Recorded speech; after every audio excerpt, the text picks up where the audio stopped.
leaders and top businessmen. Now, it's not a matter of policy, it's personal.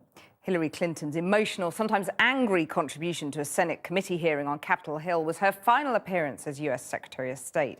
She's been defending her handling of last September's attack in Benghazi when the US ambassador and 3 other diplomats were killed. Our Washington correspondent Matt Frei was there. Matt, tell us what you've been hearing.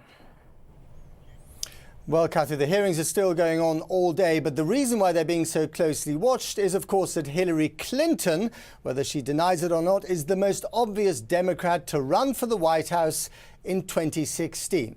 Listen. The committee will come to order. She's collected more air miles than any other Secretary of State, and she's just survived a blood clot. So this wasn't the ideal way to spend her last week on the job, preparing to be grilled over America's worst foreign debacle in years. You've done such credit to this nation. But the grilling was respectful. As a former senator, she's after all an ex-member of their club. And the public have grown to love her while she has grown her softer side. I stood next to President Obama as the Marines carried those flag-draped caskets off the plane at Andrews. I put my arms around the mothers and fathers, the sisters and brothers, the sons and daughters, and the wives left alone to raise their children. And so to the meat of the matter. Did the administration initially blame the killing of the ambassador and his colleagues on demonstrations that had got out of hand because they'd become complacent about al-Qaeda? And we were misled that there were supposedly protests and then something sprang out of that, an assault sprang out of that. With all due respect, the fact is we had 4 dead Americans. Was it because of a protest, or was it because of guys out for a walk one night who decided they'd go kill some Americans?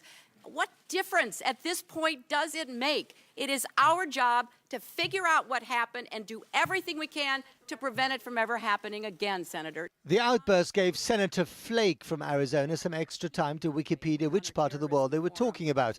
The Maghreb.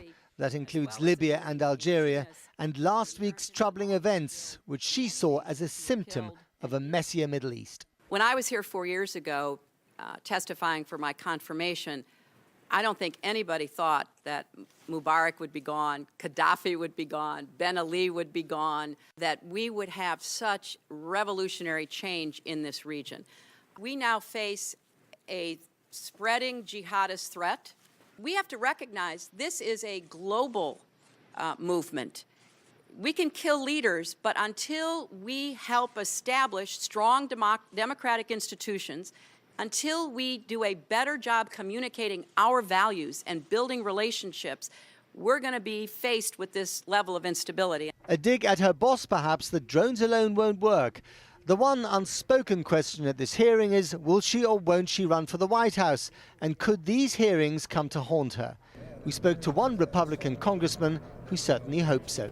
I think for political reasons, they wanted to present the idea that the war on terror was over, or at least that we were winning it and that it was going to go away quickly.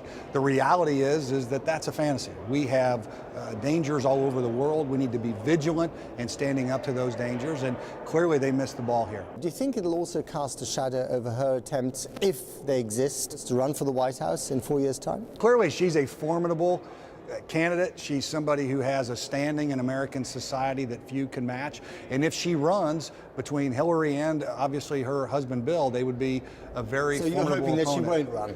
Well, as someone who hopes to see a Republican president in 4 years, yeah, I hope she won't run. I suspect she will. And so do many of them, senators also dreaming of life in a White House. Hillary Clinton soon without a job, but her eyes probably already on the next one. Although she won't be Secretary of State next week, she is really at the top of her game at the moment. And you just can't imagine her putting on her slippers and going for retirement at this stage. One final and interesting footnote, by the way. We now know that some of the people captured by the Algerian authorities last week during that raid said that they, or claimed that they took part in the raid on the American consulate in Benghazi. That really does underpin Hillary Clinton, but also David Cameron's point from last week that the Maghreb region, which is so much closer to Europe than the caves of Afghanistan, is getting a lot more dangerous. Matt Frei on Capitol Hill.